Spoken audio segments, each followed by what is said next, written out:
Assalamualaikum warahmatullahi wabarakatuh.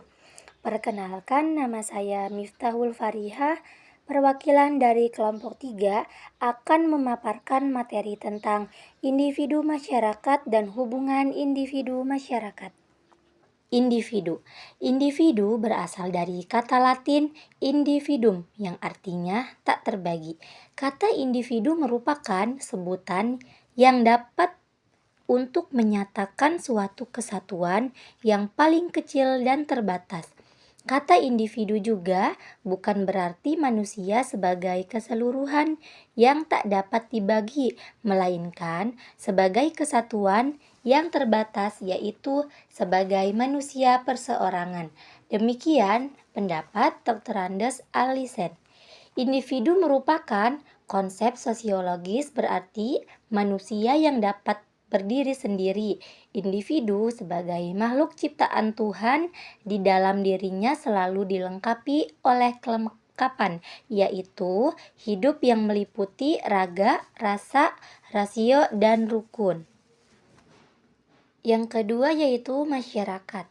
Masyarakat merupakan salah satuan sosial sistem sosial atau kesatuan hidup manusia. Istilah Inggrisnya adalah society, sedangkan masyarakat itu sendiri berasal dari bahasa Arab syakara yang berarti ikut serta atau partisipasi.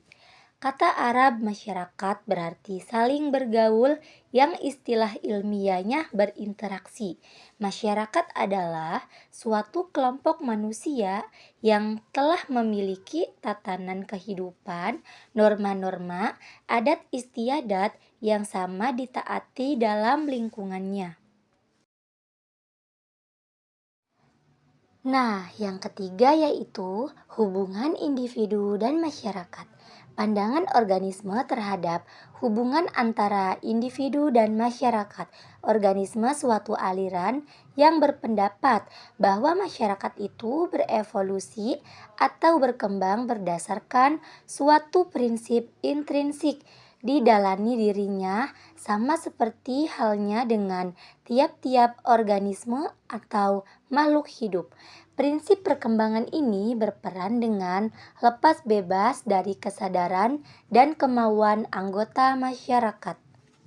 Nah, di sini juga ada 3 hubungan terhadap individu dan masyarakat.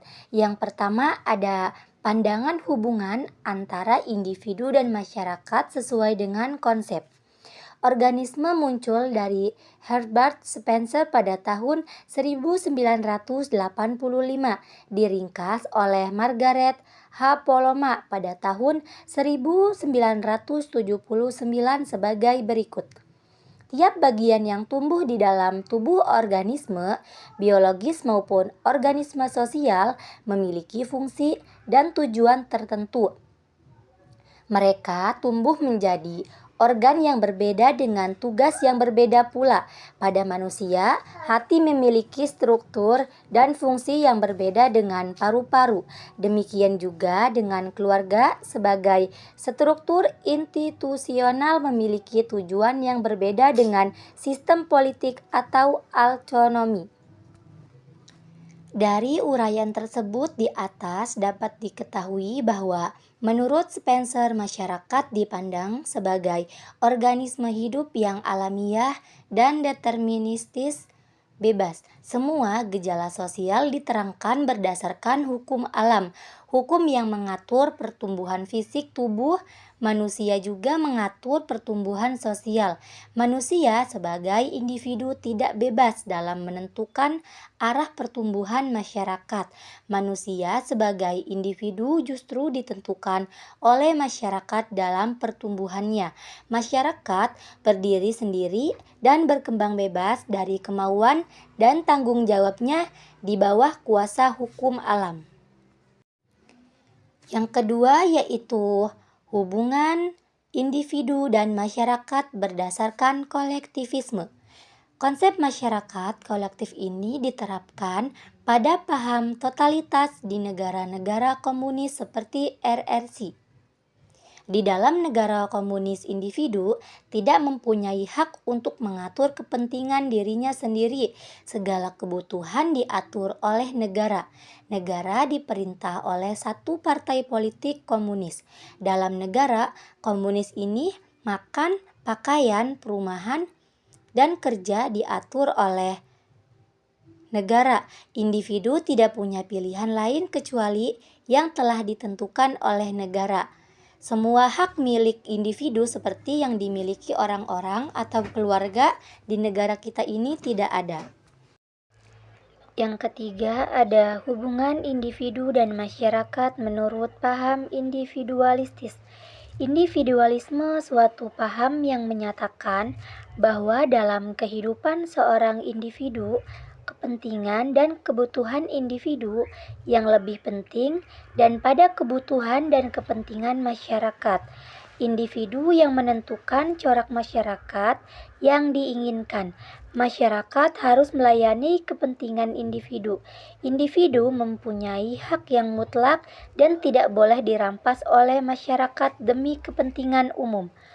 Hubungan antara masyarakat dan individu dapat digambarkan sebagai kutub positif dan kutub negatif pada aliran listrik. Jika dua kutub itu dihubungkan listrik, ia akan mampu memberi kekuatan baginya dan menimbulkan suasana yang cerah. Jika individu dan masyarakat dipersatukan, maka kehidupan individu dan masyarakat akan lebih bergairah dan suasana kehidupan individu dan kehidupan masyarakat akan lebih bermakna dan hidup serta bergairah.